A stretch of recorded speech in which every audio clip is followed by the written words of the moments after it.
Okay, magandang hapon po sa inyo mga kababayan.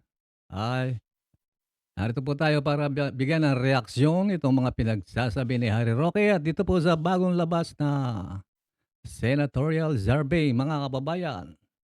Ito si Roque walang tigil ang bibig mga kababayan. Yung kaso Talagang, nila kay Kong Pulong. you know. Palpak! Ano ba naman yan?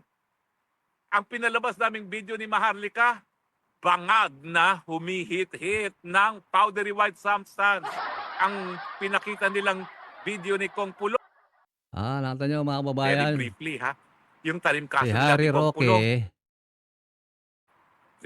very briefly ha, yung talim kaso nila kay Kong walang tigil. Hindi na nagsawa ang hinayupak.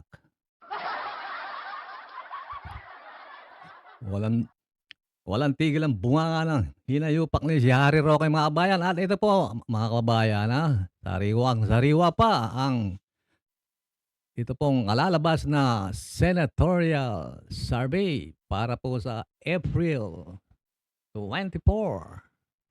Nangunguna pa rin po si Senator Bongo. Dito merong nawawala mga kababayan. Pagkatapos po number 2 po si Erwin Tulfo. Sumunod si Tito Soto. Number 4 si Senator Bato de la Rosa. Panlima si Bong Revilla, si Agimat, mga kababayan. Pang-anim, si Kuratong Baleleng Ping Lacson, mga kababayan. Yan po si Ben Tulfo. Ito, nakagulat, ang Supremo. Nandiyan na naman po si Lito Lapid, mga kababayan. Matindi itong si Bibinay ng Makati, mga kababayan. Nakapasok na naman. Tapos ay si Pia Cayetano. Tapos si Willie Revillame. Ito po si Camille Villar na patalon-talon, di mo alam kung DDS o BBM. Di nagtagal, DDS pala. Sunod po si Manny Pacquiao. At itong si Bam Aquino, baka magulat po kayo, si Bam Aquino biglang pumasok po sa number 11 niya, number 10 mga kababayan. Kasi may mga sariling boto yan doon sa kakampik mga kababayan. Ang nawawala po mga kababayan, ang nawawala, si Manang Aimee mga kababayan.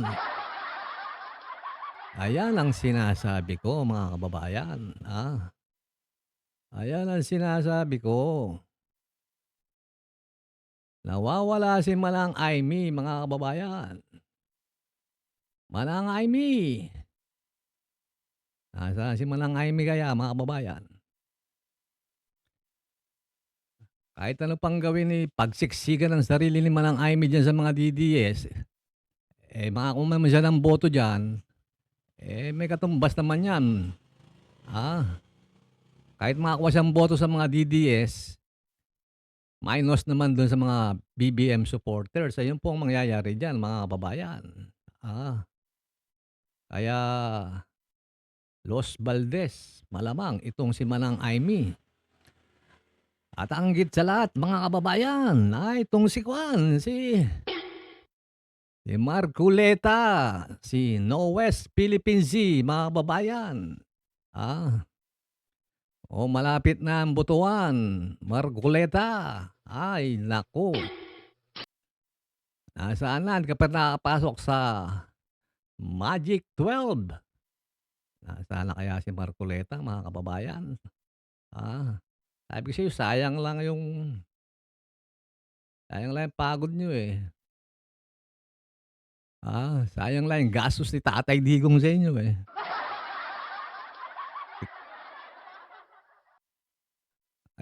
Sukat ba naman palagi mo sinasabi yung kuryente? Ang gagawin daw ni Marcoleta, mga kababayan, yun daw, pagka daw ang bill mo 1,000 pababa, gagawin niya daw libre. Anak ng weteng naman, oh, tagal mo sa Kongreso, sa Kamara, bakit di mo ginawa yan, Margolelat? Tsaka papaano mangyayari, eh, yung ang taasan ng suweldo ng mga ating manggagawa, ay hindi magawa ng gobyerno, yan pang gagawin mong libre yung kuryente pagka 1,000 pababa, Kaya huwag kayong mga pulitiko mga ganito, huwag kayo naniniwala diyan.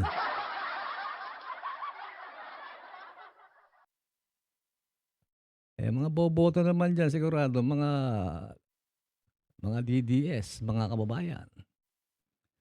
Dito na tayo kay kuwan mga kababayan, dito tayo kay Roque. Ito nakakatuwa 'tong si Roque mga kababayan, eh. Ah, 'Di pa rin tumitigil itong si Roque. Ah, Akala niya maaprubahan yung in-apply niyang ano yung tawag dun sa ina-applyan ni Roque, para hindi siya makauwi sa Pilipinas mga kababayan.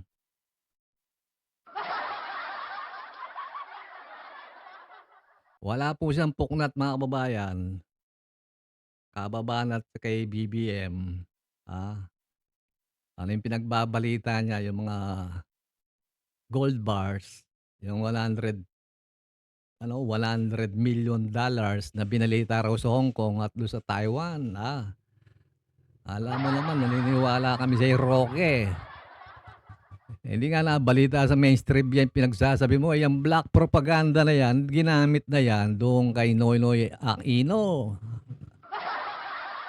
Ah, Akala ko ba ayaw niyo yung nakikialam ibang bansa o bakit pinagpipilitan niyo ngayong mayroong whistleblower nasa Hong Kong? Ito, pakinggan itong sinabi ni Harry Kulong. Roque. Palpak! Ano ba naman yan?